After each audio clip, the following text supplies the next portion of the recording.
예수소망교회 새벽기도 말씀 누가복음 19장 1절에서 10절까지의 말씀입니다. 잃어버린 자 삭개오를 찾아오신 예수님. 오늘 말씀은 누가복음에만 나오는 내용입니다. 누가는 특히 이방인과 세리, 창기, 죄인들, 특히 사회에서 소외되고 외면당하는 자들에 대해서 특별한 관심을 갖고 계시는 예수님의 모습을 잘 나타내주고 있습니다.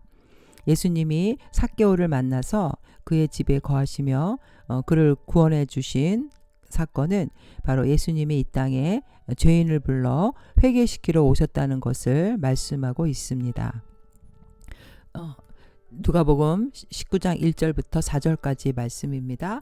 예수께서 여리고로 들어가 지나가시더라. 삭개오라 이름하는 자가 있으니 세리장이요 또한 부자라. 그가 예수께서 어떠한 사람인가 하여 보고자 하되 키가 작고 사람이 많아 할 수 없어 앞으로 달려가서 보기 위하여 돌 무화과 나무에 올라가니 이는 예수께서 그리로 지나가시게 되밀어라. 2절에 삭개오라는 이름은 삭개오는 세리장이요 부자라고 소개하고 있습니다. 그런데 삭개오란 이름은 깨끗한 사람, 의로운 사람이라는 뜻입니다. 그의 부모가 하나님과 사람 앞에서 의로운 사람이 되기를 바라는 마음에서 지어준 이름입니다. 그러나 삭개오는 그 이름에 맞는 삶을 살지 못했습니다. 여기서 세리장이라는 것은 세리들 중에서도 우두머리라는 뜻이고 로마 제국의 식민지로 학대받고 착취당하는 그 자기 민족들에게 세금을 자기 멋대로 정해서 그 백성들의 재산을 착취하고 또 될 수 있으면 높은 세금을 매겨가지고 자신들의 그 이익을 챙기는 그런 직업이었던 것입니다. 그래서 이 세리들을 유대인들은 매국노와 그 창기의 버금가는 죄인 취급을 했습니다.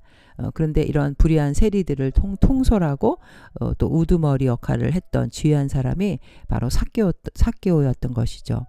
삭개오는 자신의 그 고통받는 그 민족들과 함께 아픔을 하는 자가 아니라 자기 동족에게 재물을 토색해서 자기의 배만 불리우는 그런 자였던 것입니다. 이런 삭개오는 돈만 있으면 행복해질 수 있다라고 생각을 해서 오직 돈을 모으는 데만 애썼던 그런 자였습니다. 그러나 이 삭개오는 그렇게 돈은 많이 벌었지만 사람들에게 죄인 취급을 당하고 멸시당하고 천시받는 그런 입장에 처하게 되었던 것이죠. 그는 이웃을 잃어버리게 되었고 결국 그 말씀대로 살지 못하는 그 하나님이 주신 그 양심을 잃어버리고 결국은 하나님까지 잃어버리는 모든 것을 잃은 자가 되었던 것입니다. 그의 집에 찾아오는 사람도 없었고 사람들에게 언제나 죄인으로 지목받는 기피의 대상이었던 것이죠. 이 사실 삭개오의 삶은 얼마나 힘들고 그 외로운 삶을 살아왔는지 모릅니다. 이런 삭개오가 오늘 보면은 4절에 앞으로 달려가서 3절에 예수께서 어떠한 사람인가 하여 보고자 하되 키가 작고 사람이 많아 할 수 없어 앞으로 달려가서 보기 위하여 돌 무화과 나무에 올라가니 그는 그 예수님에 대한 소문을 들었습니다. 자신을 경멸하는 그런 다른 사람들과는 달리 예수님은 누가복음 5장에 보면 세리 마태를 제자로 삼아주셨다는 소문도 들었습니다. 그리고 예수님은 죄인과 더불어 친구가 되어주시고 또 병자도 고쳐주시고 죄를 사하시는 권세도 있다고 그는 들었던 것입니다. 그래서 이 삭개오는 자신의 그 불의한 삶을 이제 그만두고 주님을 만나서 회개하려고 했던 것이죠. 무화과 나무에 올라갔다. 나무에 올라가서까지 앞서 달려가서 예수님을 보려고 했다라는 것은 여기서 보고자 하되는 단순한 그 호기심에서 예수님을 보고자 했던 것이 아니라 평소에 그는 예수님을 사모하는 마음으로 만나고자 했던 마음을 갖고 있었다는 것을 여기서 말해줍니다. 그리고 나무에까지 올라가서 주님을 보려고 했던 이 애쓰는 모습은 사실 그는 세리장이기 때문에 세간에 앉아서 이렇게 세금 계산을 하고 있어야 되는데 그가 이렇게 주님을 사모하는 마음으로 오늘 이렇게 돌 무화과에까지도 올라갔다는 것입니다. 삭개오는 어떻게 해서든지 그 예수님을 만나서 수치스럽고 외로웠던 자신의 그 생활을 청산하고 싶었고 죄의 문제를 해결하고 싶었던 그 열망이 있었던 것입니다. 그가 무화과 나무에 올라갔다라는 것은 자연스러운 행동이 아니죠. 그가 사람들에게 비난받고 있었고 미움을 받고 있었기 때문에 눈에 띄게 나무에 올라가면 생명이 위험할 수도 있었던 것이고, 또 로마인들에게서 또 눈에 띄어서도 예수님을 만나려고 나무에 올라갔다라는 것은 그 로마 사람들에게서도 미움을 받는 행위였기 때문에 자신의 모든 걸 걸고 그는 올라갔던 것입니다. 그리고 이 삭개오는 키가 작다고도 나오지만 나이가 40대 후반에서 50대 정도로 말을 하고 있는 주석에는 나오는데, 그가 오랜 세월을 그렇게 자신의 그 문제, 내면의 영적인 그 죄의 문제, 고통, 외로움, 이런 문제로 인해서 고통받고 있었다는 것을 우리는 알 수가 있습니다. 삭개오는 예수님을 통해서 자신의 문제를 해결받기 위해서 이렇게 나무 꼭대기에 올라갔지만, 사실은 이 삭개오보다 먼저 예수님이 그를 특별한 관심으로 바라보고 계셨습니다. 5절에 보면은 예수께서 그곳에 이르사 쳐다보시고 이르시되 삭개오야 속히 내려오라, 내가 오늘 내 집에 유하여야 하겠다 하시니. 사실 예수님이 먼저 쳐다보셨습니다. 삭개오의 그 마음 속에 그 갈등과 죄로 인해서 구원받고자 하는 그 마음을 예수님이 먼저 알아보시고 꿰뚫어 보시고 신적인 권능으로 그를 불쌍히 여기셨던 것입니다. 그래서 내가 오늘 내 집에 유하여야 하겠다. 삭개오가 먼저 초청한 것이 아니죠. 예수님이 먼저 삭개오의 집에 가겠다고 말씀하신 것입니다. 예수님께서는 그 자신을 보기 위해서 무화과 나무에 올라간 그 삭개오의 마음을 먼저 꿰뚫어 보시고 삭개오의 그 마음 가운데 내면의 갈등과 그 외로움을 구원받으려는 그 마음을 예수님은 아셨기 때문이죠. 이 같은 그 삭개오의 마음 속에 일어난 열정과 의지는 아무에게나 생기는 것이 아닙니다. 빌립보서 2장 13절에 보면 너희 안에서 행하시는 이는 하나님이시니 자기의 기쁘신 뜻을 위하여 너희에게 소원을 두고 행하시나니. 하나님께서 먼저 성령의 감화로 삭개오의 마음 가운데 주님 보기를 사모하는 열망하는 그 의지를 주셨던 것이죠. 그 열망을 따라서 삭개오는 순종함으로 결국 주님을 만나 뵙고 구원을 받는 축복을 얻었습니다. 우리 마음속에 선한 열망이 있다면 그것은 하나님이 주시는 생각이고 하나님의 뜻인 줄 알고 우리는 즉시 순종해야 합니다. 기도하고 싶은 열망, 예배드리고 싶은 열망, 선한 일을 하고 싶은 열망, 이건 모두가 주님이 주시는 생각들이죠. 이런 생각들이 떠올랐을 때 이것을 외면하고 불순종하는 것은 성령을 근심시키는 일입니다.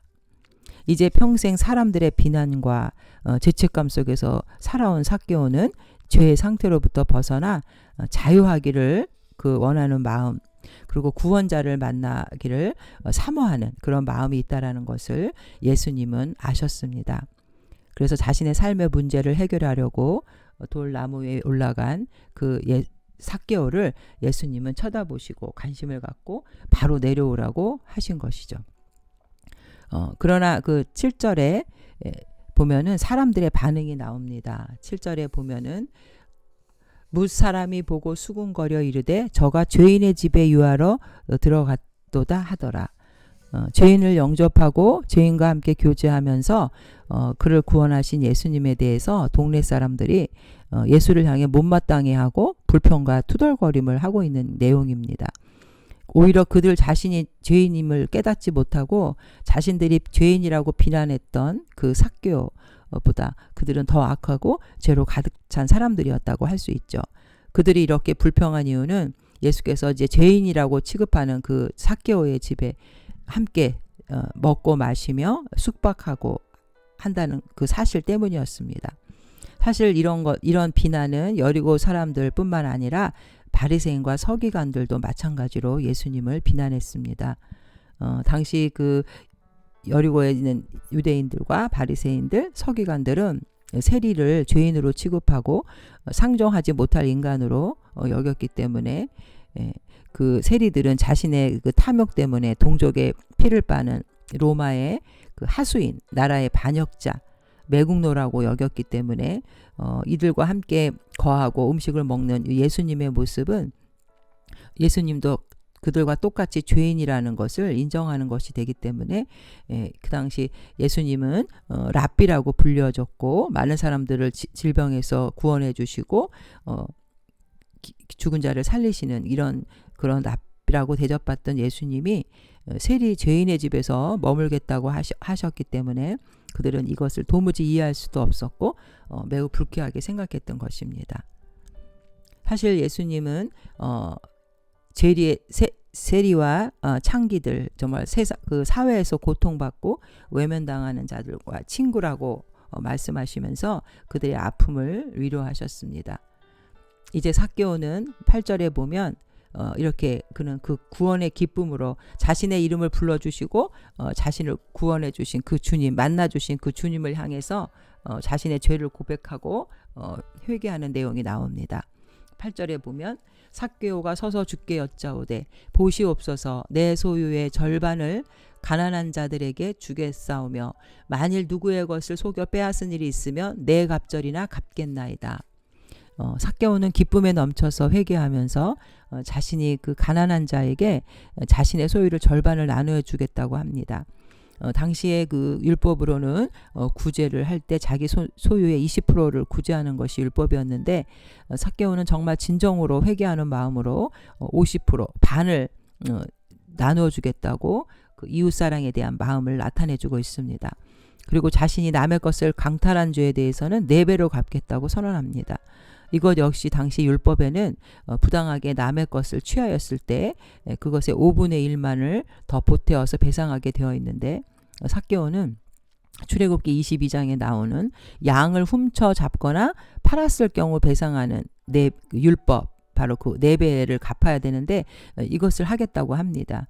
결국 자신이 스스로 예수님과 사람들 앞에서 도둑이라고 고백하고 자신이 용서받기를 원하는 간절한 그의 마음을 잘 대변해주고 있는 것이죠.